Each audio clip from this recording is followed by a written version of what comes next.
Hey everyone, JJ with another Toledo update. For today, I'm just gonna start with some changes I made, not big ones. Anyway, I decided not to put that warehouse in this corner. I don't know what I want to put in this corner because that is a huge space.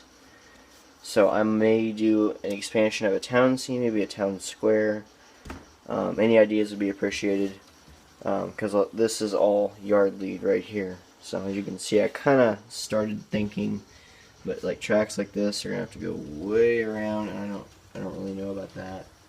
I know this is gonna go all the way around. Just it's gonna parallel this track right here, and that's gonna start to turn. So this engine was gonna connect right here, so like that. So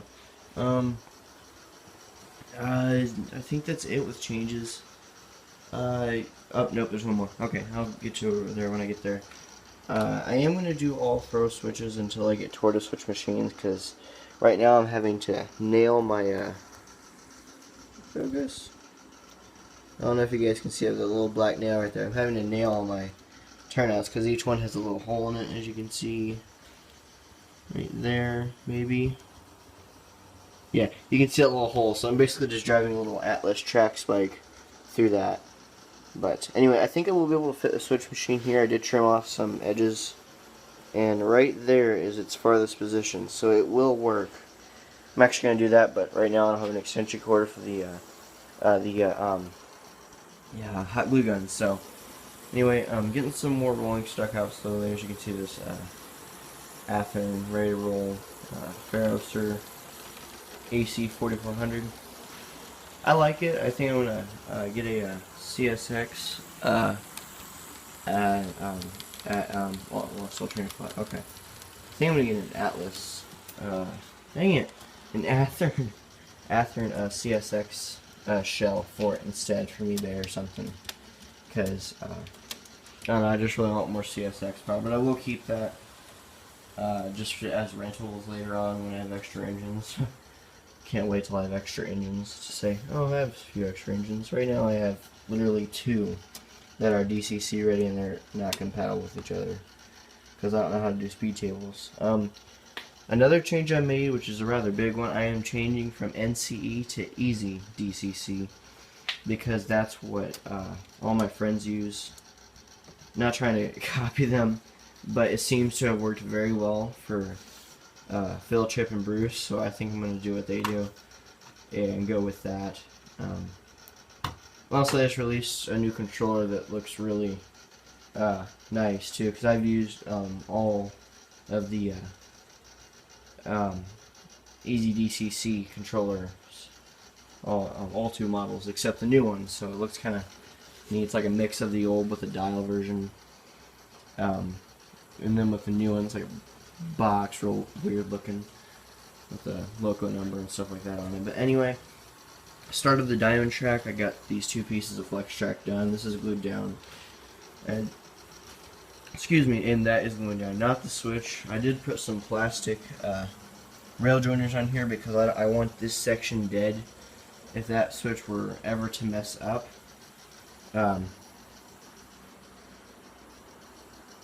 Self-explanatory. So, anyway, I don't want to put a bumper there. I don't want to do anything there. I am going to put some ballast on the side of this, actually, to give it some nice look. So when you're looking at it from this angle, it looks like there's actually ballast in that roadbed there. So, also going to start facial board sometime here soon. I do have the type picked out. So, not the type, but I know what I'm going to do. Risers on all of this. I'm thinking either 6 or 8 inches, and I'm going to hang curtains from it. That way, if it floods, I can just put those in the washer, and no harm done. And so, yeah. Anyway, I haven't ordered the diamond yet. I have a 45-degree angle one in mind. I'm sure I've done this in countless videos. This track's just going to go straight. Might have to curve that way actually a little bit to get this, and then I think I'm going to have either an 18 or 21 inch radius curve. I am going to make that curve really crappy and bumpy on purpose to look like as if it's like a short line, very horribly maintained, so it will be a tight curve, which I only ever plan on 1 or 2 engines going in there. So Anyway, this curve will eventually go around, and then it'll end up about there, and I'll have a switch going back there for something, maybe 2 actually. But anyway, this is not in its, I don't know, I just set that there because it was in the way right there. But anyway, I moved the warehouse from over there to here. I have a track going here for 2 50-foot boxcars. Then I have this track going this way for 2 50-foot boxcars as well. And I think I'm going to get rid of this space somehow because that is a lot of unneeded space. And then for right here, it'll either be for 2 grain cars or 3 corn syrup cars of 17,000.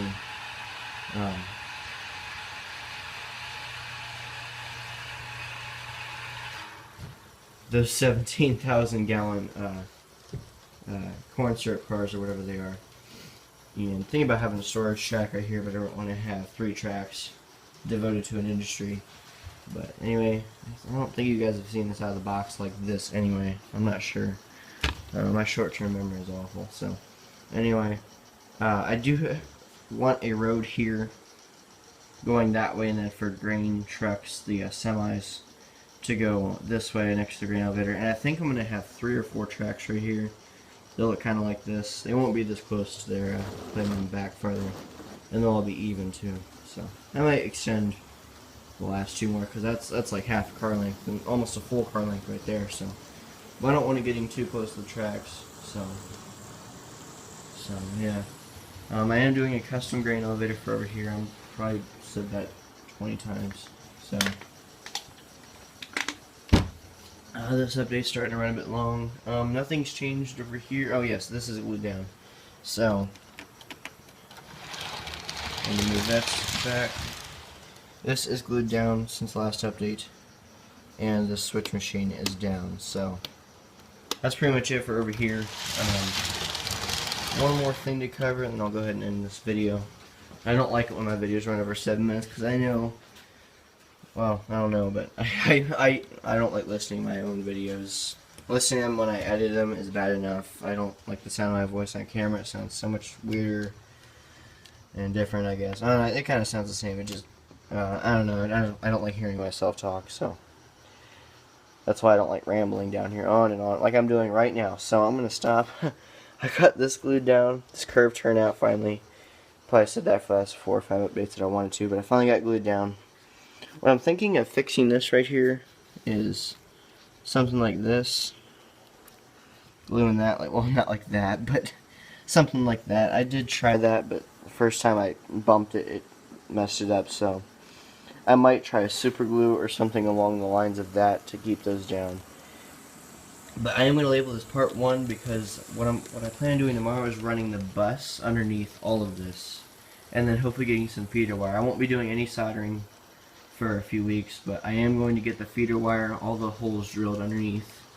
I'm going to do 2 holes on each one, like this, for each, because I only have 1 color wire, so I'm going to mark the crap out of one of them.